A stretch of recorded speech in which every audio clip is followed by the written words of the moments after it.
You are watching Access LaPorte County Channel 97. Coming up next is the May 14th meeting for the Michigan City Police Civil Service Commission. You can find more information for this meeting by visiting www.accesslaportecounty.org.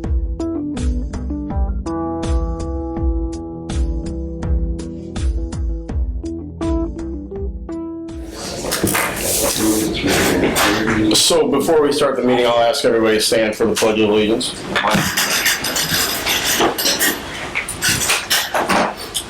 Pledge allegiance to the flag of the United States of America and to the republic for which it stands, one nation, under God, indivisible, with liberty and justice for all.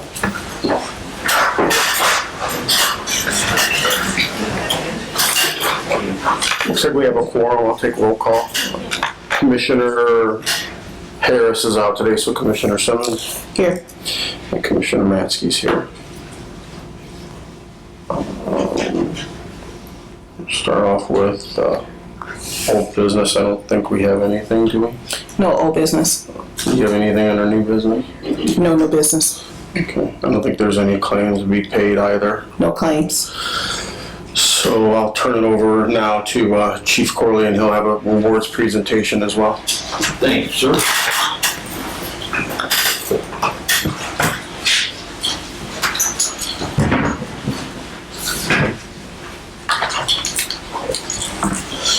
So today we'll be doing a couple of award presentations today. First, I'd like to start off with Detective Sergeant Melissa Sulfur.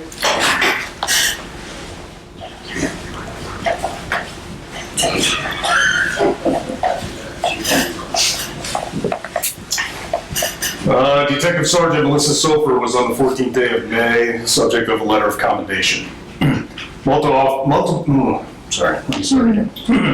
Multiple officers from Uniform Patrol Shift 1 were dispatched to Normandy Village on March 2nd, 2025 for a 911 call of an unconscious 5-year-old boy with labored breathing.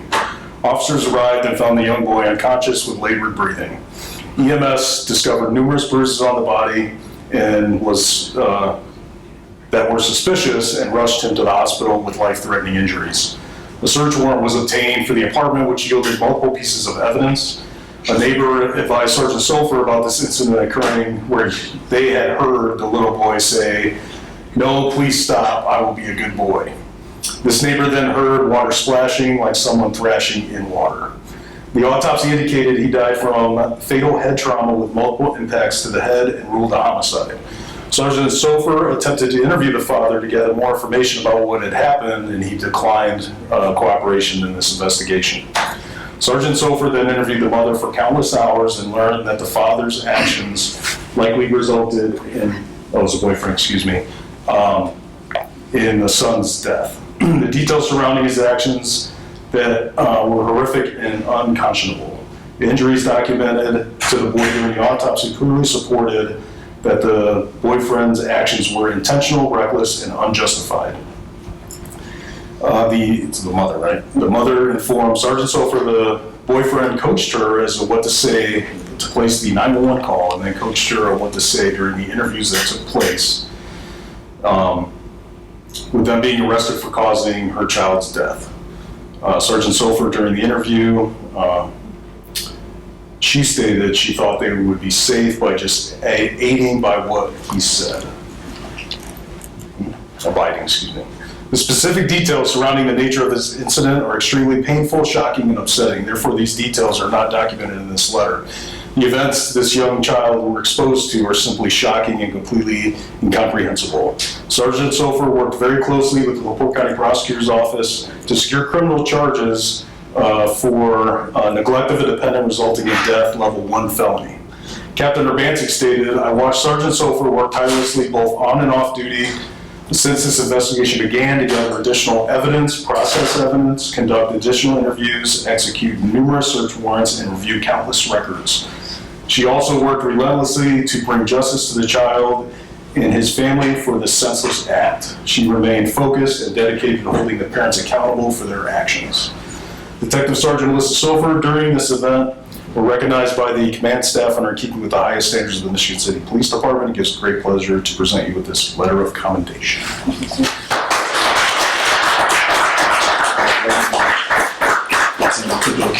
Hey,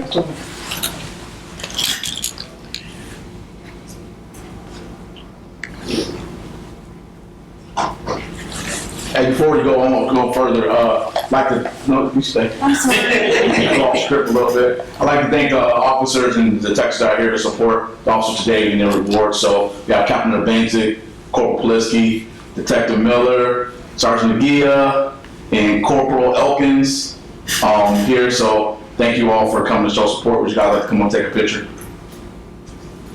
Sounds good to me.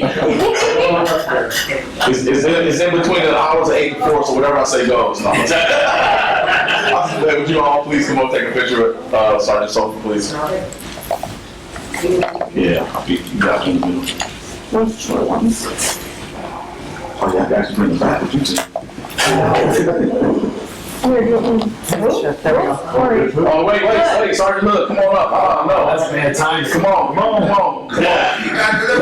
Come on. They can wait. It's between 8 and 4. Yeah, that's the director. That's the director. Who do we look at? Who's taking this? You're fine.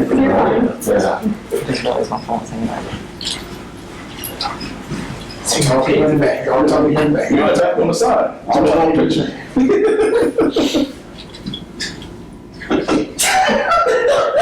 No game symbols. All right, right here, 1, 2, 3. Thank you. Thank you all.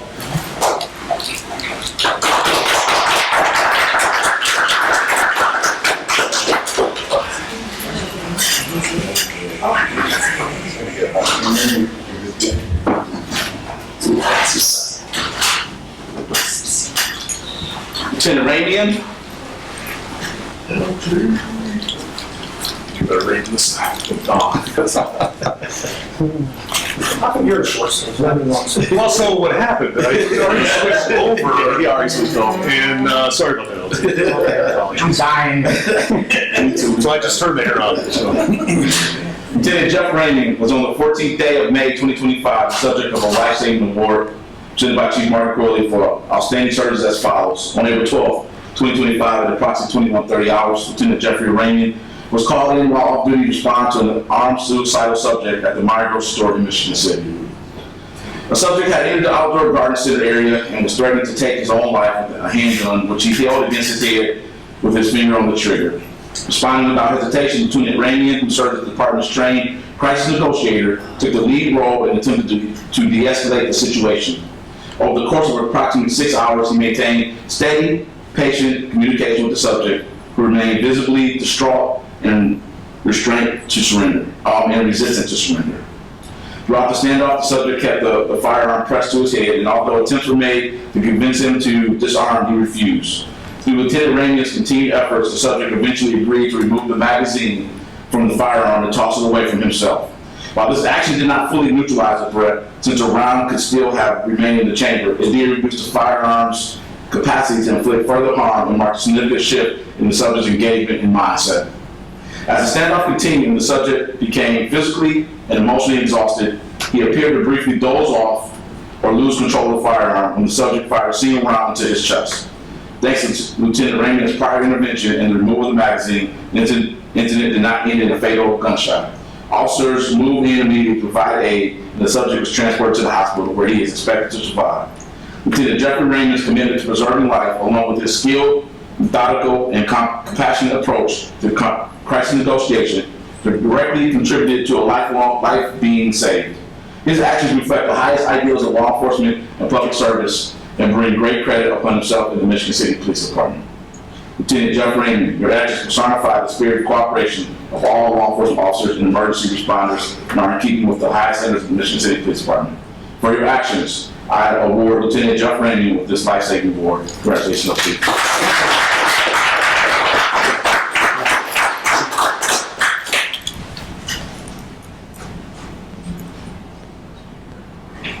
One more. 1, 2, 3. Thanks. Jeff, would your mom like to come up and take a photo? Mom, you want to get in a picture? I'll be there if you came up. These guys have to get That's what I was thinking. That's all you're doing.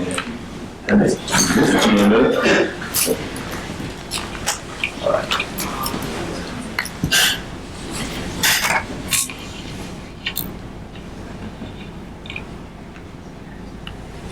here, 1, 2, 3. Thanks. Hey, and so before Lieutenant Ramian leaves, I actually was out there that whole time. I think I should get half of that award. Seriously, I was out there doing that situation, and I think it would have got a lot worse if Lieutenant Ramian not only had, used his skills and training, but he built a rapport with the guy. Actually, after the guy shot himself, he actually apologized to Lieutenant Ramian. So I think what Lieutenant Ramian did out there actually, even though we're out there for a long time, I think it de-escalated and made the guy think, and he really didn't want to do it. Again, I think he fell asleep and accidentally shot himself when he did that. We actually had a plan, he was getting sleepy and tired and everything, but I think, again, Lieutenant Ramian really made that situation come out with no lives being hurt in that whole situation. So, again, we applaud you and thank you for your service. Thank you.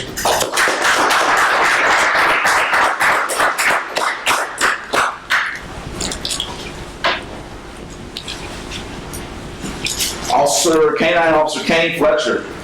You didn't bring Freya with you? This is really her award. I want you to know. No, I'm just playing. I'm dressed all fancy. All right, everybody loves them. Canine Officer Kane Fletcher and Canine Freya was on the 14th day of May 2025, the subject of a life-saving award presented by Chief Marty Corley for outstanding service as follows. On Saturday, March 22nd, 2025, at around 10 p.m., Canine Officer Kane Fletcher and Canine Freya were requested by the LaPorte County Sheriff's Department to assist in the area of West Joliet Road and Neon State Road 39 to assist with a missing person who was suffering from mental health, illness, and physical issues. A 57-year-old female had been missing for more than 3 hours. At this time, the temperature was about 37 degrees and below freezing with the wind chill. After tracking for about 20 minutes, traveling roughly 3,484 feet, Canine Freya found the female and began to bark alert to her presence. As they approached her, Canine Officer Fletcher alerted LaPorte County that she had been found and to send EMS to their location. The female began to moan in pain and was moving one arm. Canine Officer Fletcher noticed she had large gardening shears in her hands. She began to jab the shears at Canine Freya. For her safety, I handed Canine Freya to the search and rescue team member and approached her. She could not see due to their headlamps and appeared very disoriented. She was commanded to let go of the shears, but she refused. Canine Officer Fletcher pried her hands off the shears and tossed them into the woods. The female was very cold to the touch, damp, covered in dirt, and could hardly move. She stated she was in pain everywhere. Officer Rachel Davis nominated Canine Officer Fletcher and Freya for this award, stating, "I do believe the woman may not have made it if had Canine Freya and Fletcher not found her. The weather on the day they found her and the mental physical health was significantly impaired when they found her. Canine Officer Kane Fletcher and Canine Freya, your actions personify the spirit of cooperation with law enforcement officers and emergency responders and are in keeping with the highest standards of the Michigan City Police Department. For your actions, I award Canine Officer Kane Fletcher and Canine Freya with this life-saving award." Congratulations.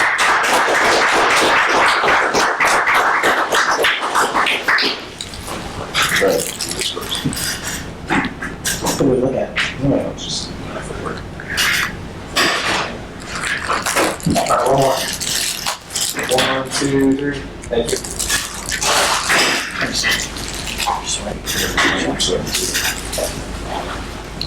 So on that ends our award presentations, but on behalf of Mayor Angie Nelson Dykes, who was not able to make it here today, she sent her Chief of Staff, Kelly Smith, who's here attending for her. I'd just like to, again, congratulate our officers for the magnificent job that they do. As you see, these awards are just one part of the operations and all the great works that go on at this department and this community on a daily basis. If we could, everybody would get an award every day. There'd be a lot of paper, a lot of prints, but the officers here, again, do a great job. You won't hear me say anything words about me less than that. And I think as we continue to move forward, the community appreciates what the men and women in this department do, and it reflects on the job that we go out and do every day. So thank you, men and women of the Michigan City Police Department.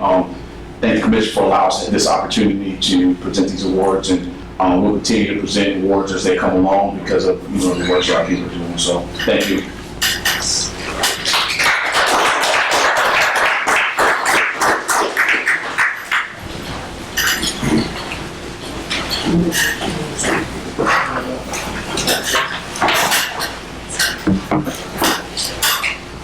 Back on track a little bit, so I'll just do probationary officer reports if you have any. All right, so currently we have 3 probationary officers. First one is Detective Amber Marty. She's doing great. She's a lateral hire. She is operating on her own in the LaPorte County Drug Task Force.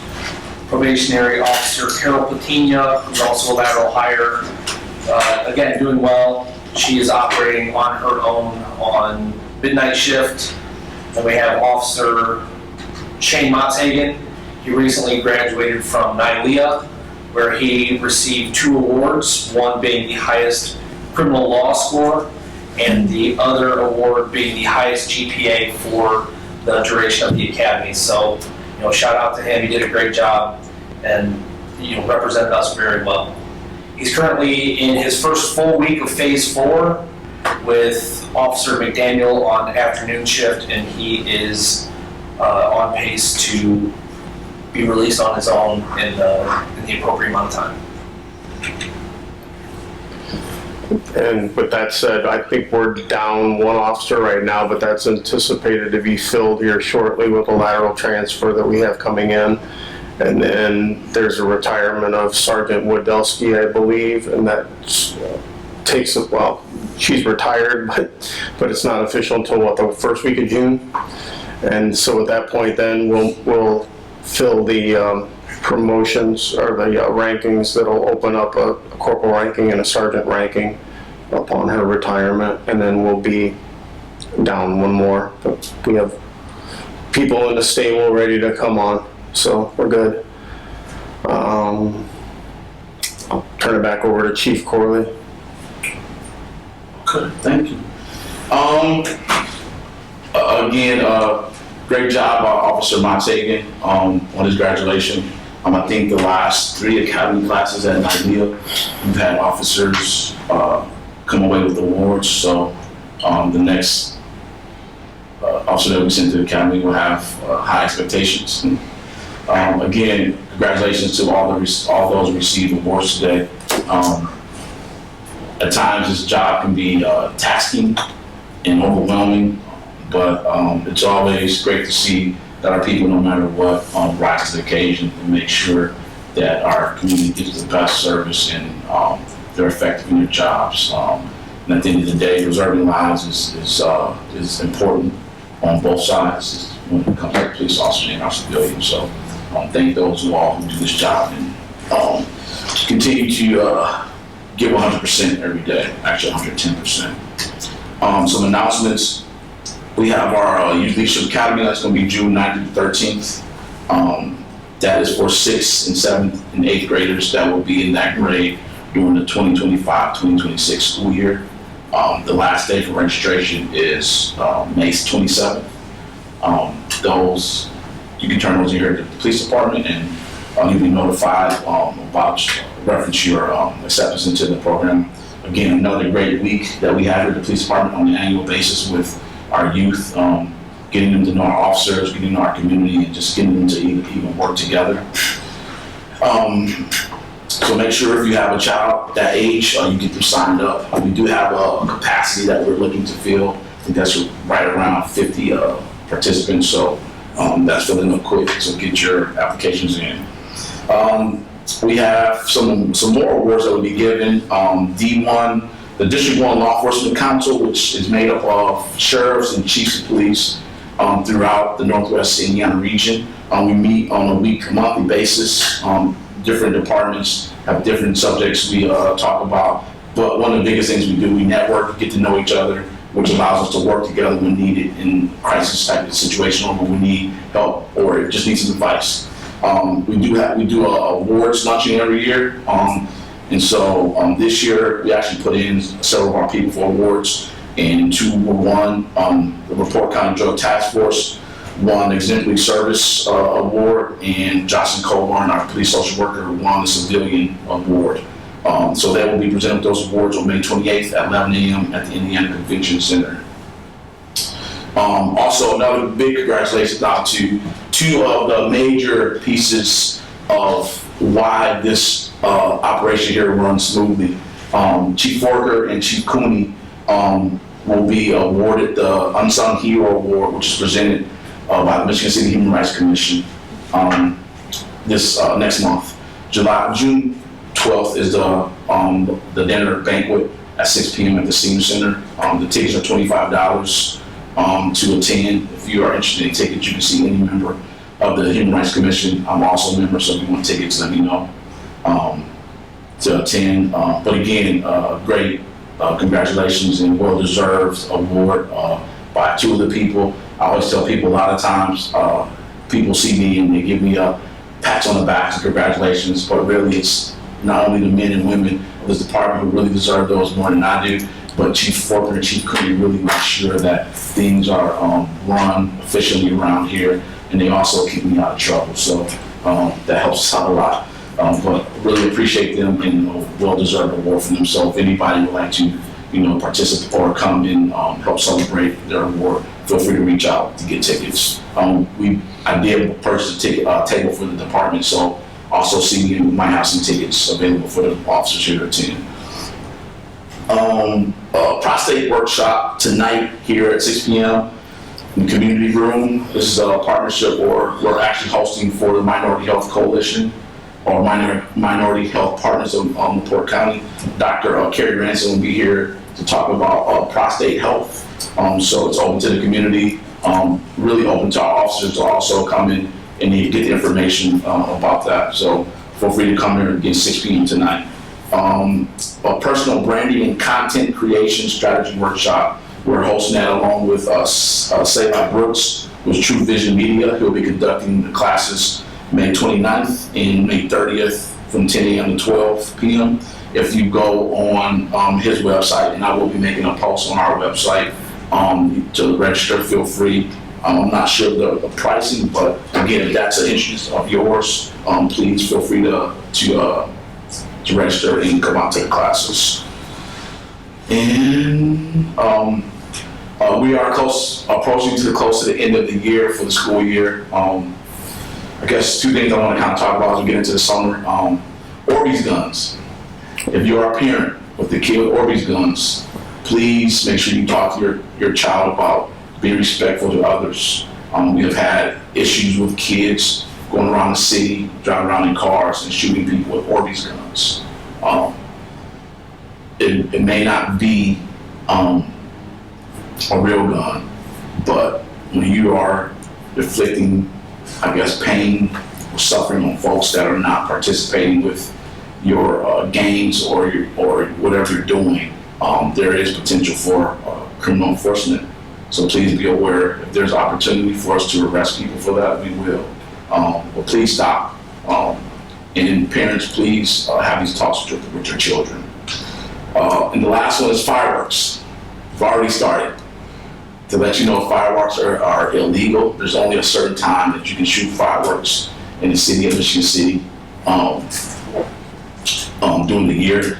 There's a city ordinance about that. We'll be making our annual post about that also. But please be cognizant of your neighbors and your community. Everybody does not want to hear fireworks. And again, they are illegal outside of the time frame. I don't know the time frame by heart, but outside of the time frame, I think it's maybe June, the late weeks of June, up until a couple of days after the 4th that you can shoot fireworks.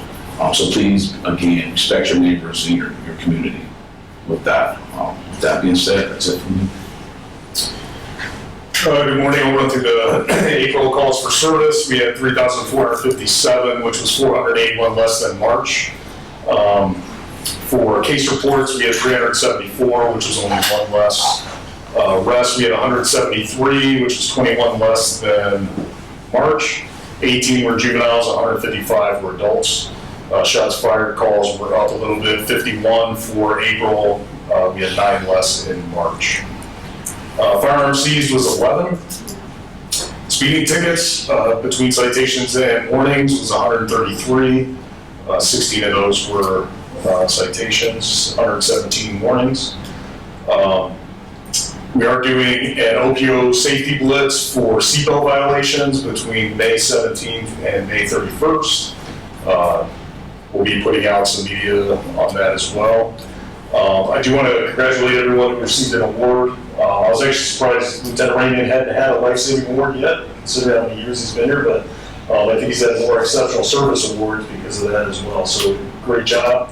I want to give thanks to Corporal Elkins for nominating Lieutenant Ramian. He was out there the whole time, and the whole shift and everybody there did a fantastic job with that situation. SWAT team came in, and everyone, remained professional and did a great job.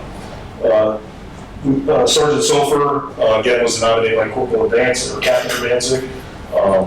And then for Fletcher was nominated by another officer, which is just, that's always nice to get an award nomination from your peers. We don't expect, awards just to come from us or captains or whoever. I think knowing that they can come from just people that you work with is good for us, and the more the merrier, the way I look at it. So, congratulations. See anybody else's comments, Commissioner, somebody have anything to say? I'd just like to congratulate everyone on receiving their awards today. It's just amazing to see it, and the skill sets that everyone has on making everything safe for our citizens is great. I didn't even know we had a trainer, negotiator here. So amazing. That was amazing, and that was an amazing job. So. For myself, I just reiterate that congratulations everybody who received an award today. I really don't have anything else to say, believe it or not. Lieutenant Ramian, how long have you been on now? 39.5 years. Yeah. You're almost getting to the point where the state makes you retire, right?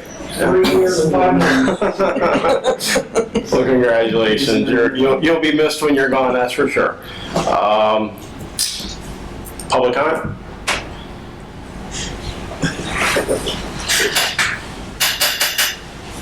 Hello, Scott Mellon, 200 Kenwood Place. I've been attending these meetings now for over a year, and I'm hearing a lot of good police work is what I'm hearing. I don't think people understand the significance of some of the things this department has done. The Myers incident, again, kudos to Lieutenant Ramian and the whole department to wait out a 6-hour situation like that, again, resolved peacefully with no shots fired by the police. That is, I think, very significant, and that is, I think, a real sign of excellent police work. The incident with Officer Fletcher and the garden shears. Other police have declared that a deadly weapon and fired their weapons in those similar circumstances. This is excellent to hear that common sense prevailed, and a frail, unwell person was disarmed without the use of deadly force. Again, I think these are examples of excellent police work, and I'm really, as a citizen, encouraged to hear our force doing that. Additionally, hearing that we are attracting lateral transfers indicates that this is a department that is seen as a good place to work. Again, an example of good leadership and a good department. And it's important for people to know that. We love to complain, but we have to recognize the good stuff too. The things the Detectives Bureau has to deal with. The murder of that tender-age child and the other incidents they deal with. I thank you for your service, and I wish you didn't have to deal with that, but I'm glad you're there to do so. Okay, enough of the good stuff. Actually, no, there's one more good stuff. Chief Forker has been before both the Board of Works and the City Common Council requesting funds for 8 new police vehicles. Because 8 vehicles that are currently on lease, we're going to turn those in, and for essentially nearly the same price as the buyout, get 8 new vehicles, I believe, for the detective department. Although I don't know if they've been told yet. But where that's good is he originally came before the Board of Works requesting approximately $330,000 for this. The actual numbers coming in closer to $280,000. That's good work. That's just good, solid budgetary use of our public funds. Again, kudos. I mean, you guys know I'm not here to just kiss the behinds of the police, but I like to be an umpire, and when I hear good things, I want to cite that, and I appreciate that. The one actual policing thing I think we can bring up, there was a community meeting last night about some of the disruptions caused by some of our short-term rentals, specifically along the lakefront, and additionally within Washington Park. It turns out the short-term rental issue, there's a combination of code enforcement issues and police enforcement issues. And I'm wondering if we can't have additional patrols or maybe bicycle patrols for Washington Park and Lakeshore Drive in the summer to have a more friendly presence of police that can attend to minor things before they escalate. Most of these are noise complaints, but a couple illegal behaviors were cited at this community meeting last night that are police matters. Golf carts on the roadways, often driven by minors, underage drinking, noise complaints. I think, and Chief Corley was at the same meeting. I think we need enhanced enforcement to try to increase the quality of life for the people who live down there and the safety, the public safety. So I'm not a fan of tickets and all that, but I think I would recommend the police have a heavy presence down there in the summer, especially early in the season, and be writing notices of violation to people to nip this in the bud. But I think if we had the bicycle thing, I don't know how police feel about riding bicycles around. But if we could have something like that for that area, I think that could be very effective. That's it for me, but let's keep up the good work. I like hearing all this good policing. It's really better than the alternative. Thank you. Hey, President, can I get one more second? Hey, so I did, as I'm sitting here thinking, I did leave out an apartment. The standoff with an admirer. Again, Corporal Elkins, who was in the crowd, was there as a supervisor on afternoon shift. This started close to the end of the afternoon shift, which would have been the end of his shift. But again, he stayed and made sure that the boots on the ground was directed to do certain things, and was a very instrumental. And also, even though he may not have talked to an actual standoff person, but he's instrumental in making sure that what happened on the ground was effective and when was just like in line with everything. So again, I missed him in my comments, but thank you, Corporal Elkins, for not only doing your job, but going above and beyond by, staying there. He didn't complain, because I think I got more tired than he did, because we were there for a long time. But again, thank you for, not only being there, but also for nominating Lieutenant Ramian. So thank you, sir. And before we adjourn today, I'm going to recognize the presence of Chaplain Harvey, and I'm going to ask him if he would end the meeting in a prayer for us. Thank you. Precious Father God, we are so blessed in the way you serve this city for these men and women in uniform, and that you have been there in all these desperate and difficult situations, protecting the safety of our citizens, protecting the safety of our men and women in uniform. You are loving us through your protection, as is shown by this police force. Thank you for all that you're doing, for all the good things that we celebrate at these meetings, as we recognize the men and women who are willing to be in harm's way to make Michigan City a safe and wonderful place to live. We give you all the glory, and we thank you profusely. In Jesus' name, amen. Amen. Okay, the next meeting will be June 11th, same building, same room at 11 a.m. Meeting's adjourned.